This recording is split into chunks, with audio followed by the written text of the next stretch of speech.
इन्हें भी हक है जीने का, कौन छीन रहा है इनसे इनका हक। आखिर कसूर क्या है, क्यों मिल रही है सजा। कहाँ हैं समाज के ठेकेदार, कहाँ हैं समाज सेवी संस्थाएं। सबसे अव्वल राज्य में क्यों हो रहा है इन बेचारों के साथ दोयम व्यवहार। लगाई है गुहार तो क्या सुनेगी सरकार। नमस्कार, मैं हूं जुबेर खान और स्वागत है आपका हमारी स्पेशल स्टोरी क्या सुनेगी सरकार में। क्या आपको पता है कि देश की सबसे बड़ी अव्वल राज्य में किन्नर बदहाली की जिंदगी जीने को विवश हैं। 2 वक्त की रोटी भी इन्हें बड़ी जिल्लत के बाद नसीब होती है। ना रहने के लिए घर और ना ही सोने के लिए बिस्तर। जानवरों की तरह एक कमरे में 40 लोग ठसे रहते हैं। मूलभूत सुविधाएं तो इनके लिए सपना मात्र है। इसके बाद भी सरकार और समाज के ठेकेदारों को इनकी तरफ झांकने की फुर्सत नहीं है। आखिर इनका गुनाह क्या है। इज्जत के साथ ही ये समाज में जीना चाहते हैं। आम आदमी के बतौर नौकरी पेशा या दूसरा काम करके समाज के मुख्य धारा से जुड़ना चाहते हैं। इन्हें भी हक है जीने का, कौन छीन रहा है इनसे इनका हक। आखिर कसूर क्या है, क्यों मिल रही है सजा। कहाँ हैं समाज के ठेकेदार, कहाँ हैं समाज सेवी संस्थाएं। सबसे अव्वल राज्य में क्यों हो रहा है इन बेचारों के साथ दोयम व्यवहार। लगाई है गुहार तो क्या सुनेगी सरकार। छत्तीसगढ़ के किन्नर नारकी जिंदगी जी रहे हैं। 2 वक्त की रोटी भी इन्हें बड़ी जिल्लत के बाद नसीब होती है।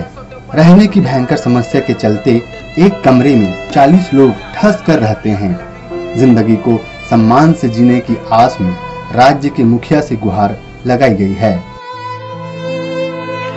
संगीत, नृत्य, नाटक, कंप्यूटर, डिजाइन और मॉडलिंग की प्रतिभा लिए ये किन्नर बमुश्किल नाच गाना कर गुजर कर रहे हैं। छत्तीसगढ़ सरकार से यही मांग करते हैं कि हमारे रहने की व्यवस्था दी जाए।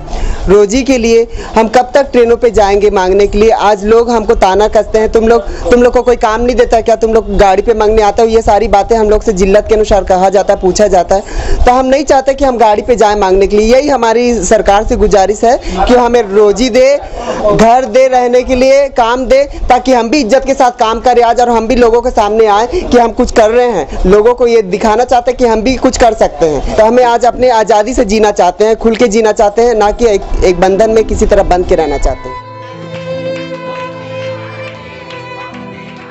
किन्नर भी आम आदमी की तरह अपने बूते जीने को तैयार हैं। समाज के तिरस्कार और तानों बानों से तंग आकर ये विकास की पटरी से उतर जाते हैं, लेकिन उनमें भी बुलंद हौसले और मंजिल को पाने की बुलंद इरादे हैं।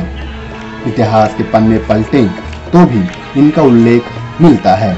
महाभारत काल में कौरव सेनापति भीष्म पितामह ने भी किन्नर के आगे हथियार डाल दिए थे, तभी पांडवों की जीत सुनिश्चित हुई।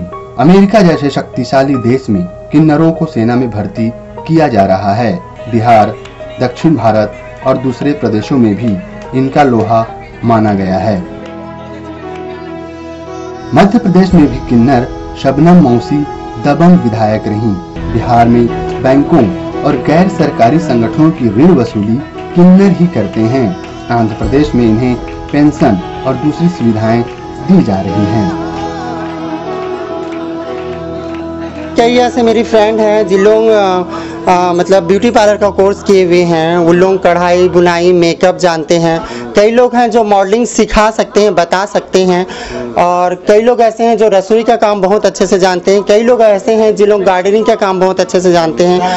कई लोग ऐसे हैं जो डांस बहुत अच्छा करते हैं, तो और कंप्यूटर का भी बहुत अच्छा नॉलेज है। तो उनके रुचि के अनुसार उनको काम दे दिया जाए तो वो बहुत अच्छे से करेंगे। भारतीय समाज 2 मुख्य वर्ग महिला और पुरुष के रूप में बटा हुआ है, जहाँ किन्नरों का कोई स्थान नहीं है। शरीर से पुरुष और मन से स्त्री के गुणों वाले ये किन्नर ना पुरुष की श्रेणी में आते हैं और ना ही स्त्री के। विभिन्न कार्य क्षेत्रों में इनसे पूरा काम लिया जाता है, लेकिन मजदूरी आधी दी जाती है। किन्नर भी मानव समाज का एक अंग है, लेकिन इनके साथ अछूत सा व्यवहार किया जाता है। भले ही शुभ कार्यों में इनकी दुआ ली जाती है, लेकिन अपने आसपास कोई इन्हें देखना तक पसंद नहीं करता। समाज में विकलांग और निशक्तों के लिए दया और करुणा का भाव फूट पड़ता है, लेकिन किन्नरों के साथ दोयम व्यवहार किया जाता है। ऐसा कहा जाता है कि पुरुष प्रधान समाज है और लिंग भेद में भी देखें तो दो लिंग जैसे पुरुष और स्त्री, और तीसरे मतलब वर्ग में किन्नरों का वर्ग आता है। लेकिन समाज में जो स्थान किन्नरों को मिलना चाहिए वो इनको नहीं मिल रहा है। प्रदेश में किन्नरों की संख्या 5000 से भी अधिक है। ज्यादातर ये लोग सार्वजनिक जगहों और विभिन्न उत्सवों में मंगते हुए दिखाई पड़ते हैं। ट्रेनों में भी मांग कर अपनी जीविका चलाते हैं।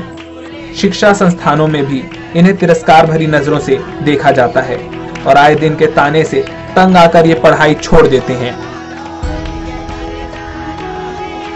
फिर भी अपनी पहचान छुपाकर लगभग 1500 किन्नर बच्चों ने उच्चतर शिक्षा हासिल कर ली है। स्कूल में भी क्या होता है, मानसिक और शारीरिक शोषण होता है। जिस तरह से मेरे दोस्तों ने बताया, मेरी सहेलियों ने बताया कि उनको कमेंट्स किए जाते हैं, जिसकी वजह से पढ़ नहीं पाते हैं, और पढ़ नहीं पाते हैं तो इस तरह से एजुकेशन स्तर कम रह जाता है। इसलिए हम चाहते हैं जिस तरह संविधान में प्रावधान है कि अल्पसंख्यक लोगों को आरक्षण दिया जाए, तो हम लोग सरकार से मांग कर रहे हैं, हमारी गुजारिश है कि हम जैसे लोगों को भी आरक्षण दिया जाए। ट्रेन पे मांगते हैं तो बहुत सारी दिक्कत होती, वहाँ पे आरपीएफ पुलिस वाले लोग भी हमको मना करते हैं और मारते, हमको हट पहुँचाते हैं और 1100-1200 रुपये फाइन भी लेते हैं। कब तक कि हम ट्रेन पे मांगते रहेंगे? आगे क्या होगा हमारा? बुढ़ापा में कैसे हमारी दिनचर्या कैसे होगी? हमको कौन खिलाएगा लाके? हमको खुद सबको स्ट्रगल करना है, खुद को मेहनत कर रहा है। इसलिए हमारी जो पैसा है हमको बस्ती दिया जाए, हम ताकि अपना पैसा नाचना गाना ये सब कर सके। कब तक ट्रेन मांगेंगे? किन्नरों की सबसे बड़ी समस्या आवास है। लोग इन्हें किराया देने से डरते हैं।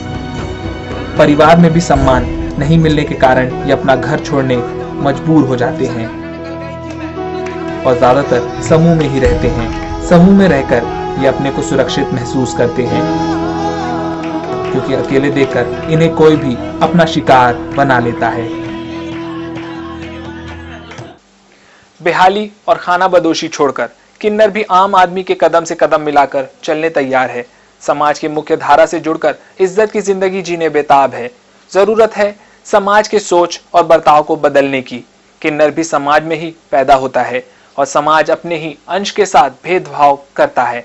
परिवार के तिरस्कार और जिल्लत से परेशान होकर ये मजबूरन घर द्वार छोड़कर भिक्षावृत्ति करते हैं।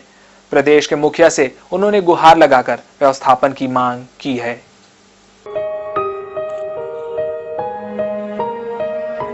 हाल ही में इन्होंने छत्तीसगढ़ मितवा संकल्प समिति का गठन किया है। समिति के साथ मिलकर किन्नरों ने मुख्यमंत्री को ज्ञापन देकर अपनी समस्याओं से अवगत कराया है।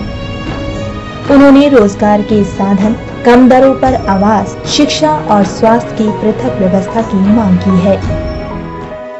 स्कूल में भी क्या होता है, मानसिक और शारीरिक शोषण होता है। जिस तरह से मेरे दोस्तों ने बताया, मेरी सहेलियों ने बताया कि उनको कमेंट्स किए जाते हैं, जिसकी वजह से पढ़ नहीं पाते हैं, और पढ़ नहीं पाते हैं तो इस तरह से एजुकेशन स्तर कम रह जाता है। इसलिए हम चाहते हैं जिस तरह संविधान में प्रावधान है कि अल्पसंख्यक लोगों को आरक्षण दिया जाए, तो हम लोग सरकार से मांग कर रहे हैं, हमारी गुजारिश है कि हम जैसे लोगों को भी आरक्षण दिया जाए। रोजगार नहीं होने की वजह से हमारी जो आर्थिक स्थिति है बहुत ही खराब है, तो हम लोग चाहते हैं कि या तो कम दरों में हमको आवास दे दिया जाए ताकि हम लोग गुजर बसर कर सके, है ना, अच्छे। और क्योंकि अभी कई ऐसे मेरे सहेलियां हैं जिन लोगों को मकान किराए पे कोई नहीं दे रहा है। समाज के समान ही कानून में भी इनके लिए कोई पृथक व्यवस्था नहीं है। संविधान का निर्माण जब किया गया तो इन्हें समाज का अंग नहीं समझा गया, इसलिए जेल में भी इनके लिए अलग बैरक नहीं है। कानून की नजर में ये भले ही आम आदमी है और आम आदमी के बतौर इन पर दंड का विधान है। कानूनविद हाशिम खान का कहना है कि किन्नरों को भी समाज में जीने का हक है और सरकार को इनके रोजगार की व्यवस्था किसी तरह करना चाहिए। कानून में किन्नरों के लिए कोई अलग से प्रावधान नहीं है, लेकिन जहाँ तक सवाल उठता है कि किन्नरों की दशा को देखते हुए कानून में कोई ना कोई संशोधन करके इनको ये रियायत देना चाहिए कि प्राकृतिक रूप से ये ईश्वर के द्वारा बनाए गए व्यक्ति हैं। इनको जैसे और गरीबों को सहायता दी जाती है, विशेष उनको ख्याल किया जाता है, वैसे किन्नरों के लिए भी इनकी रोजी रोटी के मसले रहते हैं, इनको सहायता दी जाना चाहिए शासन की तरफ से हर महीने अलग से। और इनके लिए कोई ऐसा कानून बना दिया जाए कि इनको ये मत बताया जाए कि प्राकृतिक रूप से ये भी जो हैं एक मायने में अपंग ही हैं, ऐसे लोगों की मदद करना चाहिए। वे एक देश के भारतीय नागरिक हैं, उनको अपना मनोबल और अपना हौसला बुलंद रखना चाहिए। और बाकी राज्य सरकार और केंद्र सरकार को उनकी समस्या पर खास ध्यान देना चाहिए, क्योंकि वो अपेक्षित वर्ग में अपने आप को समझते हैं। तो उनको जो भी सुविधा उनकी जो मांग है उसको पूरा किया जाए भाईचारे के हिसाब से। हौसला देता हूँ कि वो अपने आप को कमज़ोर और असहाय न समझें और आगे बढ़ें। परेशानी आ जाती है, उनको रखा कहाँ जाए। यदि उनके महिला जेल भेजा जाता है तो उनको आपत्ति होती है, यदि पुरुष जेल में रखा जाता है तो जेल प्रशासन परेशान हो जाता है कि इनको जो है जल्दी से जल्दी रिहा किया जाए। जो आम नागरिकों के लिए यहाँ पर प्रक्रिया अपनाई जाती है वही किन्नरों के लिए न्यायालय परिसर में प्रक्रिया अपनाई जाती है। अगर वे गंभीर प्रकृति के अपराध में निरुद्ध रहते हैं तो जेल में, पुरुष जेल में उनको रखा जाता है। आम आदमी की तरह किन्नर भी इंसान है और इज्जत से जीने का हक इन्हें भी मिलना चाहिए। सरकार और समाज दोनों का ही इनके प्रति दायित्व बनता है, फिर भी इनके साथ दोहरा व्यवहार किया जा रहा है। किन्नरों के सामने रोजी रोटी की भयंकर समस्या है। सरकार को इनके लिए पेंशन और गरीबी रेखा कार्ड की सुविधा प्राथमिक तौर पर उपलब्ध कराना चाहिए, ताकि वे 2 वक्त भरपूर भोजन तो कर सके। वहीं कम कीमतों पर इन्हें मकान देकर इनके व्यवस्थापन की व्यवस्था हो और पृथक से एक बस्ती का निर्माण होना चाहिए, जहां इन्हें शिक्षा और स्वास्थ्य की मूलभूत सुविधा मिल सके। छत्तीसगढ़ के किन्नर बदहाली की जिंदगी जी रहे हैं। दूसरे प्रदेशों में भले ही इनके लिए पेंशन और नौकरियों की व्यवस्था की गई है, लेकिन छत्तीसगढ़ में यहाँ पर कोई भी व्यवस्था नहीं की गई है। ये किन्नर रोजी रोटी की तलाश में ट्रेनों और सार्वजनिक स्थानों में घूमते रहते हैं, जहां उन्हें तिरस्कार और ताने सुनने पड़ते हैं। समाज की उपेक्षाओं और तिरस्कार के कारण ये ना पढ़ाई कर पाते हैं, ना रोजगार की तलाश में दूसरे कार्य कर पाते हैं। सरकार को चाहिए कि इनको मुख्य धारा से जोड़ने के लिए एक बोर्ड का गठन करे, ताकि वे अपना रोजी रोटी आसानी से चला सके और समाज की मुख्य धारा से जुड़कर विकास के नए आयाम तय कर सके। कैमरामैन चमन प्रकाश के साथ गौतम चौबे की रिपोर्ट। ये तो हुआ समाज से दुखी किन्नरों का मामला, उनकी पीड़ा और उनकी दर्द की दास्तां, जिसे ग्रैंड न्यूज़ ने बखूबी पेश किया है। ऐसे ही कई मुद्दे और विषय हम आपके लिए लेकर आते रहेंगे, जिसे देखकर आप और हम नजरअंदाज कर देते हैं। तब तक के लिए देखते रहिए ग्रैंड न्यूज़। नमस्कार। इन्हें भी हक है जीने का, कौन छीन रहा है इनसे इनका हक? आखिर कसूर क्या है, क्यों मिल रही है सजा? कहाँ हैं समाज के ठेकेदार, कहाँ हैं समाज सेवी संस्थाएं? सबसे अव्वल राज्य में क्यों हो रहा है इन बेचारों के साथ स्वयं व्यवहार? लगाई है गुहार तो क्या सुनेगी सरकार?